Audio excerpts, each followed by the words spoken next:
Down here again in Mesquite Bay, Cedar Flats area, all the way up toward the third chain. I hope you've had an opportunity to be out on the water this past week. We had the supermoon that was in play for us this week, and it brought a lot of water with it. And if you were on the water, you know exactly what I'm talking about because it opened up a lot of fishing area, that's for sure. A ton of water in our system, still a ton of water in our system. Um, as we get away, we're on the back side of that big moon now, and that's big super moon that is. We're on the back side of it now, headed toward our transition days, or our wild card days as I like to call them. That's coming here pretty quick, not too far away, but I would imagine as we get away from that, that water will begin to recede a little bit, and you'll start losing some of that. And it may happen pretty quick overnight. So that's something to, again, which I've mentioned in the past to y'all, is make sure that y'all pay attention to the tide reports in the mornings if you're going to fish on a particular day, to see what's going on with the water levels. It can help you out from choosing a fishing area that you want to be in, or keep you out of an area that's going to give you a little problem if too much water drops out. So always check your tide reports, especially when you have special events like the supermoon or big, if we have a hurricane that's out in the Gulf, it changes everything. What happened with Milton, it came into Florida and we still had all that high water from that. Had one day where it got back to somewhat level tides, and then the big supermoon shows up and is here and pushed all that water right back into to as much, or if not more, high waters or tides during that time frame. So again, I like the extra water in play because it opens up a lot of fishing area for us, so it pushes those fish further back into those areas. This is one of them because you can fish all this here.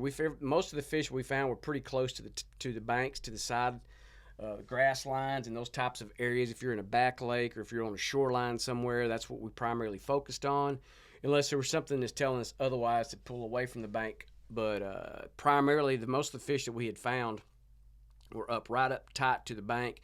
Like here on the third chain, we fished real close to the islands there because it was too deep for us to fish anything else away from it because of those drops and edges that are around that. So we kind of hung around the shell pretty good there. Nice amount of trout, scattered redfish, some scattered black drum as well. We fished the inside of Cedar Dugout, all this shell bar that runs around here, and of course inside the island that's on this side right here, just beyond the third chain, and all that area there gave us opportunities because of the extra water. Ton of bait still in our system. That bait has not yet started migrating out of here. That will begin to take place more than likely when we get our first real cold front, when our water temperatures get down in the low 70s, maybe high 60s. Now, I don't see anything right at the moment that's going to change that. So until that really takes place, that bait's going to really continue to hang in here for us, and we'll take advantage of that. If you're able to be out on the water in the next week or so, take advantage of that amount of bait that's hanging out in there. So the baits that we were using, of course, with the big moon in play, we're throwing small profiles, period. We're throwing burner shads, we're throwing the knock and tail, we're throwing the mirror lure Little John, even maybe some soft dine sprinkled in there ever so often. Spook Junior, if we were throwing top water bait. We didn't throw anything bigger than a 4-inch bait, and we pretty much stayed with the burner shad size at 2 3/4, 3-inch size bait. So that was the main size profile that we were throwing. 16th ounce jig head, because a lot of the water, again, that's been in here, these areas are producing heights of water that typically is not that way. So, we're something would be a knee deep or maybe thigh was, waist deep to belly deep water. So that's something you have to take in consideration as well. So again, we're still sticking with our 16th ounce jig head, even with the extra water that's in play. It's still produced for us. Like I say, the white ice, Bone Diamond have been the two flavors that have been the absolute most productive for us in the past week, 2 weeks, 3 weeks. It's been very, very good for us. We've mixed in other flavors in there, watermelon red. In the knock and tail, the heavy metal greenback has been good, pretty good for us as well. But anything that was in that white ice or that bone color, it didn't matter what brand that you threw, if it was a mirror lure Little John, if it's a down south, if it's a knock and tail, coastal brew, pav baits, any of it. It didn't really matter. That flavor was producing the most, and that will continue, I would imagine so. So if you don't have that flavor in your box, make sure you put a few in there and start with that, and then kind of progress from that standpoint. But the minors for us, the moonset minors this past week have been very good for us. If you were fishing later in the day, you had the moonrise minor, of course, with so much water movement and everywhere, so you really had to be on some good structure, which the hard pack stuff and the grass has been very well for us. We spent a lot of time, like I said, on the shoreline and some of the little back lakes that dump off into that, like just back in here. Just kind of walked into some of these, didn't run the boat back there, but you could have. All the way back around here to Cedar, the mouth of Cedar, this little flat area that's in here. All this area in here has been very good for us. Produced fish, got opportunities, and that's exactly what we're looking for. Like I say, we're fishing mainly the minors. Didn't fish greatly into the early afternoons, into the moon over majors, or the moon under majors, should I say. So they weren't quite as productive as what the minors were for us. So we really took advantage of that during this big moon. So take a look at that as this upcoming week happens for us. So that moon is going to be going away. So make sure, again, can't reiterate enough to you, just make sure that you take care of looking at the tides. So once we get this amount of water in play for us, I like to get back here in these back lakes, work all these types of areas back in here because it opens them all up. I mean, all this water, all these areas back in here become very prominent areas for fish to want to hang out. And then we'll work right up against the shoreline on the outer edge, hang out on these edges out here on the grass line. You can cover more of that area in there. And like I say, but in here, the back lake areas, that type of stuff with this kind of water in place, those fish will end up back in there. You'll end up having opportunities back that you didn't think you were going to get. And some of them it's pretty good even when you don't have as much water, but it typically don't get back in there and chase them down back there on that area. I stay on there, the deeper edge, outer edge when the water's super low. But with this water in here, the amount that we've had, we're anywhere from 1.1 to 1.9 depending on the estuary that you're in. That's like an extra 1.5 feet of water. So over the surface area, that's a ton of water that you're going to get, and opportunities you're going to get to fish in different places. So we would get back in there and just drop the boat in pretty easy locations, just spread out and just wade a lot of these areas. You got some good hard pack stuff back in there. You got some squishy stuff that's back in there, just depending on where you were.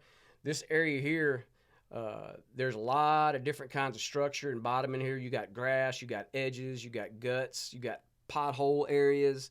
Like I say, it lit up for us really, really well. So, and we had some pretty productive days over that time frame in the past week. So, like I say, that's why it's important to make sure you pay attention to those tides, because if you didn't have an idea of going to some places like this and you look and see how much water's in play, then it kind of expands your thought process on where you want to fish and how you want to approach a particular area.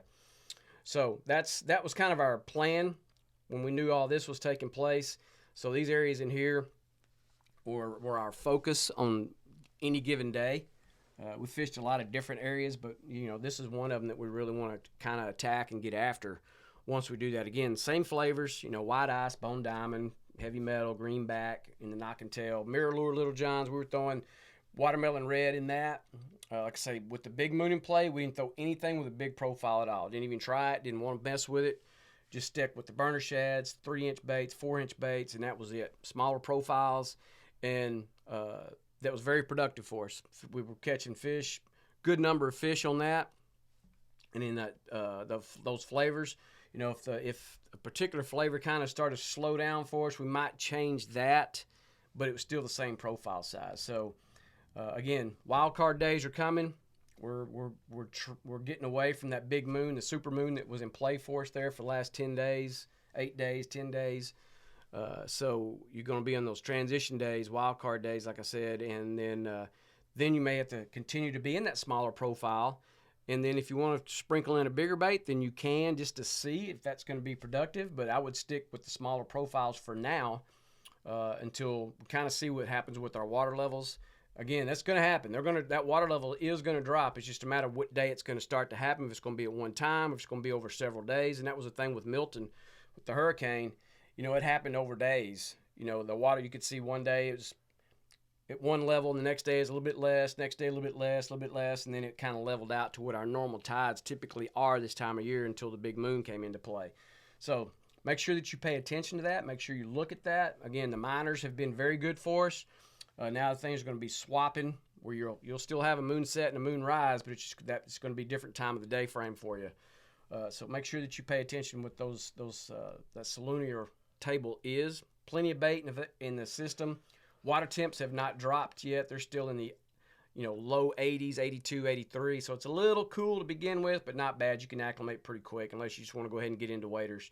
But that said, should have a good week of fishing coming up. Maybe a little difficult here or there, but just make sure that you start with the right size baits and then kind of move on from that. So again, with the amount of water that's been in our system for the last several days, once that happens, these are areas back in here like in Turtle Pen that I've talked about in the past. I've probably talked about this not too terribly long, probably around Milton. When Milton was coming through, we talked about this. But again, when you have that extra water that's in here, these places open up. You get the back lake opportunities that you can fish. You can get back here in Copano Creek area, this big back lake that's in here. You got the creek area that comes in that allows you to run back up in here, especially if you got a really shallow running boat. These accessible areas are not like that when there's not as much water in play. You have a very difficult time, in fact, getting yourself stuck. But when you have an extra 1.5 feet, almost 2 foot of water in play, then these places open up for you. Those fish will push back, and then you can find some really good fish, some quality fish that you typically might not get a shot at any other time. But these areas here open up. If you don't want to wait it, you're not sure of it, ease into it. If not, we had decent amount of wind toward the end of the week, in the afternoons, late mornings, early afternoons. Wind started picking up around 15 to 20, depending on the day. And these areas kind of lit up for you. So I like to fish this point that's out here, that gut that's right there that comes into play, and all this area out here that typically is like knee deep. Really, it was all like waist deep for us. So we'd push up against these shorelines, all these edges up in here, the little guts, little paths and everything like that, and fish all those little mouths, and just spend our time in there.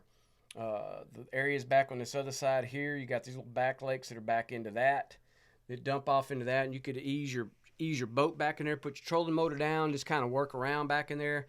So like I say, it gives you opportunities typically that you would not have on a normal tide. So anytime that you see that amount of water that's in play, always go try to take advantage of that if you're out on the water for that particular week or those days whenever that's taking place, and go fish those areas. Get away from your typical areas that you may fish or the stylistic ways that you would fish, and get back there and try these. You'll find it's just a lot of fun to do it. Like I say, we'll get there. We'll throw plastics back in there, and some of it's really squishy, so it's difficult to wade, especially if that's not something you typically do. But again, you can fish off your boat with no problem. And pretty much all one boat can get back in there. So you kind of, if you're the first one there, you're going to pretty much have it to yourself. But it allows us, we have some pretty good opportunities at good fish. Redfish have been pushing back in there. Of course, October. Red October's the big red runs and all that kind of stuff. Flounder have been pretty good. And that's the other thing, too, that's coming up here in about another 10 days or so. Flounder season will close November 1. So don't forget about that. Then next thing you have to really kind of get ready for is duck season at the same time. So make sure you have multiple locations that you can fish. If you have duck hunters, they're going to be back in some of these. If you fish these areas, that there's duck blinds that are back there, that somebody's going to occupy those on opening day or opening weekend or those particular weeks that duck season's open. So always have multiple locations during that time of the year that you can fish at other locations if the duck hunters are around there. So that said, like I say, majors and minors have been our main focus. Minors have been very good for us. White ice and bone diamond have been the flavor of choice, and that's probably not going to go away until we get later into November. We get some colder days. Again, smaller profile, continue into these wild card days. Make sure that you just kind of take care of that, and have you a few other sizes if you want to try something different. If the smaller size are not working for you, but give yourself options. Give yourself options as far as locations go, and just take your time, have fun out there on the water, and just go to work when you're looking for your fish.